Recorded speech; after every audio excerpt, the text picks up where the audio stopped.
Hello everyone, আশা করি আপনারা সকলে ভালো আছেন। আপনাদের সকলকে স্বাগত আমাদের ইউটিউব চ্যানেল H247 এ। অনেকেই আজকে মনে করতে পারেন যে এটা আজকে কি খবর নিয়ে এসেছি। দেখুন, খবর নয়, আজকে পুরোপুরিভাবে যেহেতু আমাদের চ্যানেলটা বাংলাদেশের ভিডিও নিয়ে আমরা আলোচনা করে থাকি প্রায়ই। বাংলাদেশে কি ঘটছে, কি না ঘটছে, কোথায় কি হচ্ছে সব নিয়ে আলোচনা করি। তো সেক্ষেত্রে আমি ভাবলাম যে আজকে টেস্ট ম্যাচ হচ্ছিল। ইন্ডিয়া-বাংলাদেশ 2nd টেস্ট। ইন্ডিয়া জিতে গিয়েছে, বাংলাদেশ হেরে গিয়েছে। তো সেক্ষেত্রে দাঁড়িয়ে কিন্তু আজকে এই ভিডিওটা নিয়ে এসেছি যে এই বিষয় নিয়ে একটু আলোচনা হয়ে যাক। কারণ যেই দেশের নেতাদের এত চিল্লাহাল্লা, এত লাফানি, এত মানে অ্যান্টি ইন্ডিয়া ভাব, সেই দেশ এখন টেস্ট খেলতে এসেছে আমাদের দেশের মধ্যে। তো সুতরাং সেই দেশ সম্পর্কে তো কথা বলতেই হবে, না? যারা এখনো পর্যন্ত একটা টেস্ট জিততে পারছে না, তাদের মুখে এত কথা কি মানায়? সামনে টি-20 আছে। ওকে? তো সে বিষয় নিয়ে কথা বলব। অল্প কথা হবে আজকে, বেশি কথা হবে না।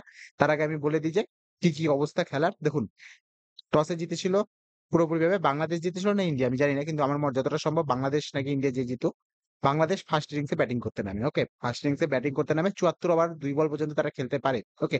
তার আগে যেই কথাটা বলে রাখি যে মানে এই টেস্টটা হারাটা একটা নিন্দনীয়। কারণ সকলেই মেনে নিয়েছিল যে এই টেস্টটা ড্র হচ্ছে। এই টেস্টটা কেউ জিতবে না। এটা ড্র টেস্ট হয়ে যাবে। কেন ড্র হবে? কারণ ১ম দিন যখন খেলা হয়, ১ম দিন ৩৫ ওভার খেলার পরে কিন্তু বৃষ্টি নেমে পড়ে। ওকে? তারপরে কিন্তু পুরো ২.৫ দিন খেলা হয়নি। ওকে? ১ম দিন মানে 2nd দিন যে খেলা হবে, বেসিক্যালি ৫ দিনের টেস্ট ম্যাচ হয়ে থাকে। 2nd দিন কিন্তু পুরোপুরি বৃষ্টি হয়েছে। ওকে? ১ম দিনের ৩৫ ওভার খেলা হয়েছে, তারপরে খেলা বন্ধ হয়ে গেছে বৃষ্টির জন্য। 2nd দিন পুরো বৃষ্টি হয়েছে। ৩য় দিন কিন্তু পুরোপুরিভাবে খেলা বন্ধ ছিল। এর জন্য বন্ধ ছিল যে মাঠ ভিজা ছিল, মাঠ শুকাতে কিন্তু সময় লেগেছে। ওকে? এটা গেল। ওকে? এবার ৪র্থ দিন খেলা শুরু হয়। কালকে খেলা শুরু হয়েছে। ওকে? ১ম ইনিংসে বাংলাদেশ করেছে হচ্ছে ২৩৩ রান, ৭৪ ওভার ২ বল খেলে। ওকে? তো সেখানে বলেছিলাম যে ৩৫ ওভার পর্যন্ত খেলা হয়েছে। ১০০ র কাছাকাছি হয়তো রান করা হয়েছিল। কালকে যখন নামে তারা ১০ উইকেট হারিয়ে যায় তাদের। ওকে? পুরোপুরিভাবে শেষ হয়ে যায় ২৩৩ রানে। ওকে? ইন্ডিয়া ব্যাটিং করতে নামে। আর ইন্ডিয়া ব্যাটিং করতে নামার পরে যে খেলা শুরু করেছে, মানে খেলা নয়, মানে পুরোই খেলা হবে অবস্থা হয়ে গিয়েছে। কেন যে জিনিসটা বলব যে রেকর্ডের পর রেকর্ড। সকলে ভাবছিল যে টেস্টটা ড্র হয়ে যাবে, ২৩৩ রান বাংলাদেশ করেছে। ইন্ডিয়া হয়তো ১-১.৫ দিন ব্যাটিং করবে, তারপরে আবার বাংলাদেশ ব্যাটিং করবে, তারপরে আবার ইন্ডিয়া ব্যাটিং করবে। এরকম খেলাটা হবে। কিন্তু ওইটা খেলা ঘটেনি। কালকে যে খেলাটা ঘটেছে বেসিক্যালি ৩ ওভারে ৫০ রান। মানে এটা রেকর্ড। প্রত্যেকটাই রেকর্ড হয়েছে। সবচেয়ে দ্রুত ৫০ রানের রেকর্ড ইন্ডিয়ার নামে হয়ে গিয়েছে। ৩ ওভারে তারা ৫০ রান করেছে। ওকে? ১০ ওভার ১ বলে তারা ১০০ রান করেছে। বুঝতে পারছেন তো খেলাটা? মানে এটাও একটা রেকর্ড। মানে টেস্ট ইতিহাসে সবচেয়ে দ্রুত ১০০ রান করা, সবচেয়ে কম ওভারের মধ্যে ইন্ডিয়া করেছে ১০ ওভারে ১ বলে। সবচেয়ে দ্রুত ১৫০ রান করা। কত ওভারে করেছে? ১৮ ওভার ২ বলে ১৫০ রান কমপ্লিট করে ফেলেছে। তারপরে ২০০ রান। সবচেয়ে দ্রুত ২০০ রান করার রেকর্ড ইন্ডিয়ার নামে হয়ে গিয়েছে। ২৪ ওভার ২ বলে করে ফেলেছে। Fastest ২৫০ run. ওকে? দ্রুত ২৫০ রান করার রেকর্ডও কিন্তু ইন্ডিয়ার নামে রয়েছে। ৩০.১ ওভারের মধ্যে কমপ্লিট করেছে। এবং ইন্ডিয়া ১ম ইনিংস খেলেছে মাত্র বেসিক্যালি ৩৪ ওভার। ওকে? ৩৪ ওভার তারা খেলেছে। ৩৪ ওভারে তারা রান করেছে ২৮৫ রান, ৯ উইকেট হারিয়ে। ওকে? সেখান থেকে দাঁড়িয়ে ইন্ডিয়ার কাছে লিড ছিল, বেশ কিছু রান লিড ছিল। ৪০, ৪২, ৪৭ রানের কাছাকাছি লিড ছিল। ওকে? এরপরে বাংলাদেশ আবার ব্যাটিং করতে নামে। ব্যাটিং করতে নামে কালকে। ওকে? কালকে যখন ব্যাটিং করতে নামে ২ উইকেট তাদের হারিয়ে যায়। ১ম এ খুব দ্রুত ২ উইকেট হারিয়ে যায়। তারপরে বাংলাদেশ খেলা শুরু করে আজকে। আজকে যখন খেলা শুরু করেছে বাংলাদেশের অবস্থা একদম খারাপ। ৫০ ওভারও তারা খেলতে পারেনি। শুধুমাত্র ৪৭ ওভার খেলতে পেরেছে।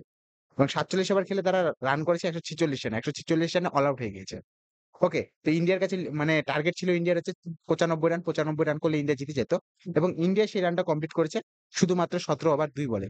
সেখানে যশস্বী জয়সওয়াল খুব ভালো খেলেছে। আগের দিনও ভালো খেলেছে। আগের দিন যে রোহিত শর্মা এবং যশস্বী জয়সওয়াল যে শুরুটা করেছিল, সেখানে বিরাট কোহলি, রাহুল এরা যে খেলেছে, মানে পারফেক্ট ম্যাচ খেলেছে। সেই জায়গায় দাঁড়িয়ে ৩৪ ওভার ৪ বলের মধ্যে ২৮৫ রান করেছে, তারপরে ডিক্লেয়ার দিয়ে দিয়েছে। ওকে? ৯ উইকেট হয়ে গিয়েছিল। তারপরে ডিক্লেয়ার দিয়েছে এবং ব্যাটিং করতে বাংলাদেশকে পাঠানো হয়েছিল। তো সেসব বাদ দেন। ওকে? কি রেকর্ড হয়েছে সেসব বাদ দেন। এবার মেইন কথায় আসি যে যেই দেশ ইন্ডিয়াকে শুধুমাত্র থুতু করে, যে দেশ ইন্ডিয়াকে পছন্দ করে না, যে দেশ ইন্ডিয়ার ব্যাপারে সারাক্ষণ খালি নিজের যা ইচ্ছা মনে আসে সেসব কথা বলে থাকে, সেই দেশ আজকে গিয়ে কিন্তু ইন্ডিয়ার সাথে একটা টেস্ট ম্যাচ জিততে পারছে না। ভাবতে পারছেন তো কতটা বাজে অবস্থা? এরা ভেবেছিল এরা পাকিস্তানের মতো। কারণ বেশ কিছুদিন আগে, বেশি না, ১৫-২০ দিন আগেই, ১৫-২০ দিন না, তার একটু বেশি হবে। ১ মাস ধরে নিন।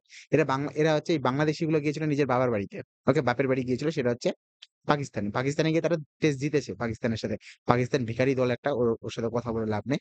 সুতরাং তারপরে ইন্ডিয়াতে যখন তারা এসেছিল ভেবেছিল যে ইন্ডিয়াতে এসেও তারা জিতে যাবে। কিন্তু ইন্ডিয়াতে জিততে পারেনি। এখন টেস্ট ২-০ তে হেরে গিয়েছে। আজকেরটা টেস্টটা ড্র হওয়ার কথা ছিল। ড্র হয়ে গেলে ইন্ডিয়া হয়তো সিরিজ জিতে যেত। কিন্তু সিরিজ যেহেতু মানে ইন্ডিয়াতে এমনি জিতলো। বাংলাদেশ ড্র করতে পারল না একটা টেস্টও। উল্টো আরো হেরে গেল। এখন শুধু মানে টি-20 বাকি আছে। সুতরাং এটা বলার জন্য এসেছি যে বেশি চিল্লাহাল্লা উচিত নয়। ওকে? বাংলাদেশের যে অন্তর্বর্তী সরকার যে এত চিল্লাহাল্লা করছে, সে চিল্লাহাল্লা উচিত নয়। কারণ বাংলাদেশ সবকিছুতেই আমাদের থেকে পিছিয়ে রয়েছে। শুধু যে চিল্লাহাল্লা যে মানে ওকে বাপ বানাবো একদিন, ওকে বাপ বানাবো, একদিন চায়নাকে বাপ বানাবো, একদিন আমেরিকাকে বাবা বানাবো, বানায় হচ্ছে কি করব? বলব যে বাবা ওই যে ওকে একটু মারো তো, একটু আমাকে মারছে। এরকম ঘটনা ঘটা উচিত নয়। ওকে? তো বাংলাদেশের কতটুকু অকাত রয়েছে সেটুক আজকে বুঝা গেল। ক্রিকেটও বুঝা গেল, আগের থেকেও বুঝা গিয়েছে এরা কতটা খেলতে পারে। কারণ আমার মনে আছে একসময় কিন্তু ইন্ডিয়া হেরেছিল বাংলাদেশে গিয়ে।